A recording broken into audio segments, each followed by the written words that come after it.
Hello and welcome back to the Single Malt Review. Where in the world are we this time? It's somewhere completely different yet again. It's Australia, yes, which is going to be something of a focus for us this year here on the Single Malt Review. We're going to have a bit of a spotlight on Australasian whiskies, and this is going to be, I can say, one of the weirder ones. What have you found, Dave? Well, we've had a very good time with Starward whiskey in the past. Starward distilled out of Melbourne, a lot of malt and some other blended and grain whiskies, all mostly matured entirely in Australian casks. What we have here is from Starward's experimental cask projects range, and this is the sixth iteration of their ginger beer cask whiskey.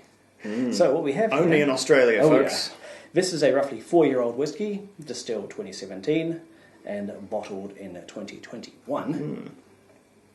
And this was my last whiskey purchase of 2021, in fact, just after Christmas. Available only in these small half-litre bottles because it's produced in small amounts. So this has been matured for most of its admittedly fairly short life in a combination of Australian red wine casks and Australian Apera casks. Apera is a fairly new term for what would previously have been called Australian sherry. There's been a bit of a movement, it seems, in the industry. They're now using terms port and sherry to describe wines in that style, since they've acknowledged they are region specific. So, Apera, short for aperitif, is becoming the norm, from what I understand, for sherry style Australian wine. Good that they're making their own. Yeah. Saves having to float those casks halfway across the world to get at them. Yeah. So it's been matured, and those casks have been finished in a ginger beer cask that housed the distillery's own custom-made ginger beer. There must be some flash ginger beer. Oh yeah. Yeah, ginger beer, a bit of a cultural tradition, I suppose, in Australia. They make and enjoy quite a lot of it. Bundaberg is probably the one, but I'll bet it gets made all over the place, including in this very, very boutique distillery here. Starward, if you've been keeping up, they were good enough to send along a wee bottle of their two-tone. Oh no, that one was our own purchase. It was a Starward Nova, which we're... Nova, correct, yeah. right, yes, no, two-tone we can sort out ourselves. I knew we got something from Starward, but that's the two-tone, and this sort of proves that they are they're on the experimental bent over there, the two-tone being a half barley, half wheat one, which was a very curious whiskey, but one of the most sort of strangely Moorish things we've ever had over here. I still want to drink more of it. It's crazy. And this one proves to be promises to be even weirder. There's a single malt whiskey this time, but quite unlike any other. It's a very rich colour for something so young. Then, as you expect from those very fresh casks, Australia's warm climate, and also use of a fresh ginger beer. You know what? I can see why they only finished this in the ginger beer. This one is real. This one has already won gold medals at some international spirits contests. It's becoming something of a cult classic of these periodic releases of the ginger beer finished whiskey. That is so gingery. One of those that is full of dark chocolate and orange. Few people who know their United Kingdom treats and confections might know the Terry's chocolate orange, often a bit of a Christmas classic, an orange oil infused chocolate offering. There's a lot of that. Yeah, I guess that if it was orange somehow oil, dark chocolate. If it was floating in a vat of Stone's green ginger wine extra, the red label, which is I think 18% as opposed to a bit less, which is a really, really, really gingery old thing. There's lashings of fresh and candied crystallized ginger. Oh. Yeah, there is so much ginger here, it's difficult to get past. And the fact that this simply came from sharing, and not even maturing, just finishing in an empty cask, just goes to show how pervasive the whole thing is. This is wild. But also lots of malt whiskey richness, which is evocative of those other casks, red wine and the fortified wine. There's other, and they're so hard to get at because the ginger is so strong, but there is coriander seed and mace and not so much cinnamon, but allspice. This is one of the spiciest noses on a whiskey I think I've ever encountered. And 48% ABV is not holding back. This is going to be spicy on the palate too. Yeah. So let's see.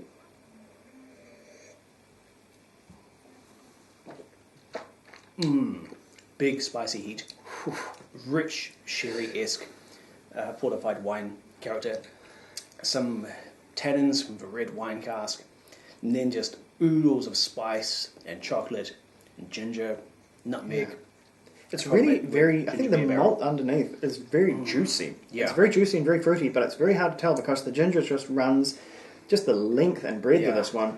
I'm going to see this could be a really bad idea. This may just inflame the ginger and make it worse, or it may let the fruit out a little bit. So, based on my first tasting of this, which was last night as of recording, I added water a few drops at a time, tried it again, it was a new whiskey. A few more drops, another new whiskey. It just changed subtly every single time. It was a proper journey of discovery.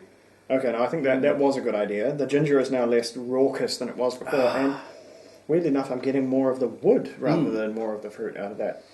There's a bit more oak coming through now. Yep. The smallest hints of water. Wait. Yeah, okay. A bit more.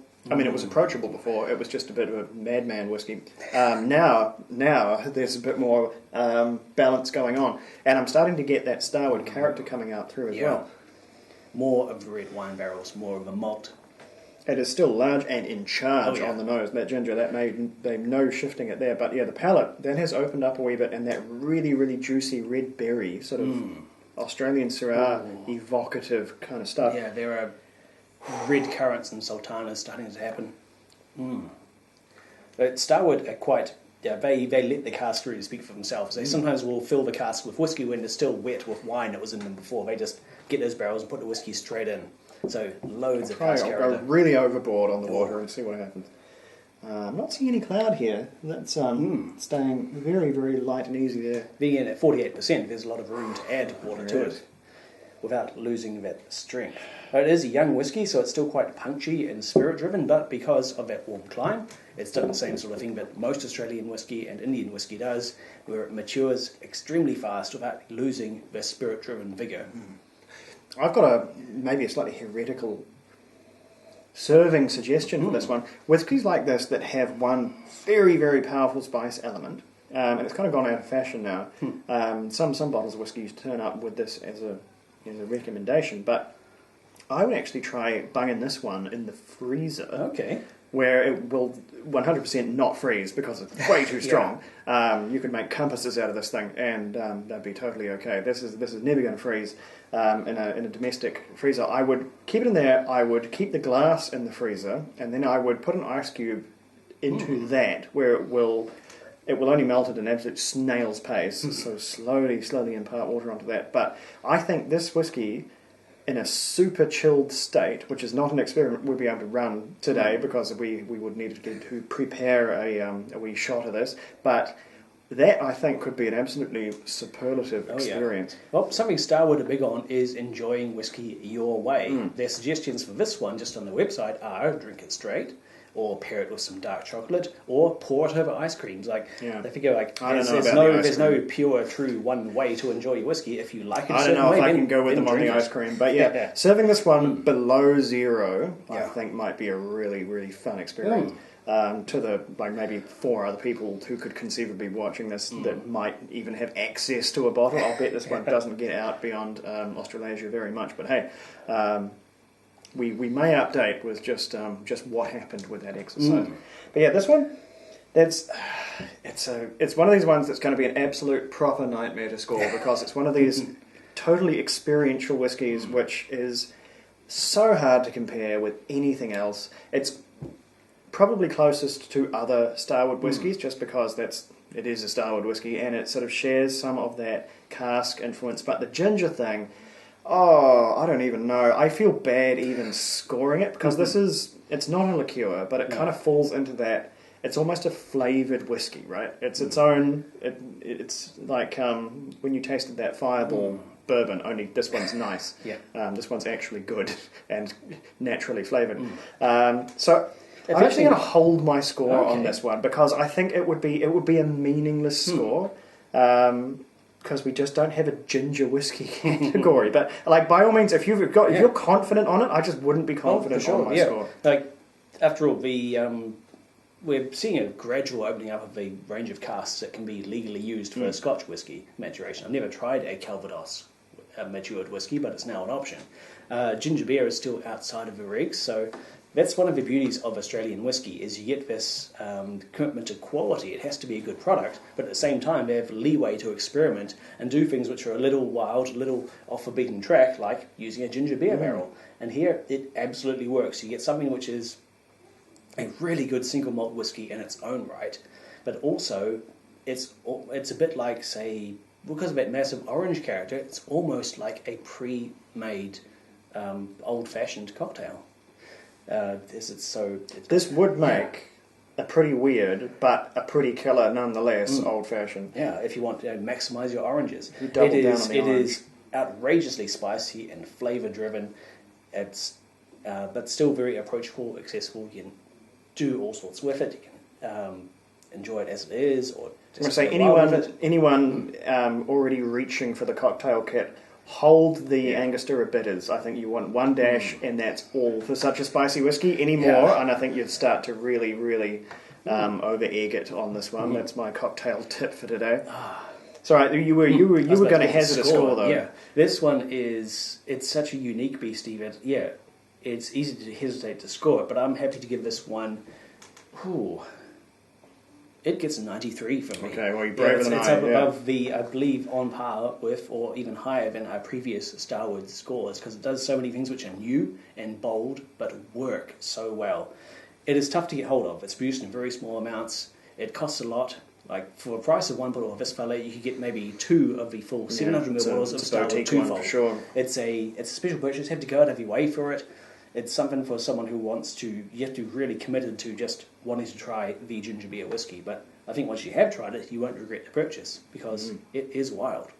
Well, yeah. So stick around for this. This is just a sneak preview. Our Australasian whiskey spotlight has not even truly begun. That will begin in earnest with maybe a little bit more production around the edges when we get onto that one. But we may well give Starward a buzz and see if they've got anything else on the go that they're enthusiastic about, and we will be bringing you some more from them. There's no shortage of new and experimental and entirely unique releases. No, we'll have things from all the length and breadth of New Zealand and Australia. We'll have take a look at Lark, we'll take a look at Archie Rose, we've got all sorts of stuff lined up. So stick around for that one, and we might just broaden your whiskey horizons with some of the good stuff from down under. So anyway, a little sneak preview aside, we will catch you back with something equally invigorating, hopefully, right around the corner. Sludger, g'day. Whatever they say in Australia, I should be pretty familiar with that, really, given that we're very, very proximate to that country. What the hell do they say in Australia? Is it just cheers again? Cheers. Raw prawn? I don't know.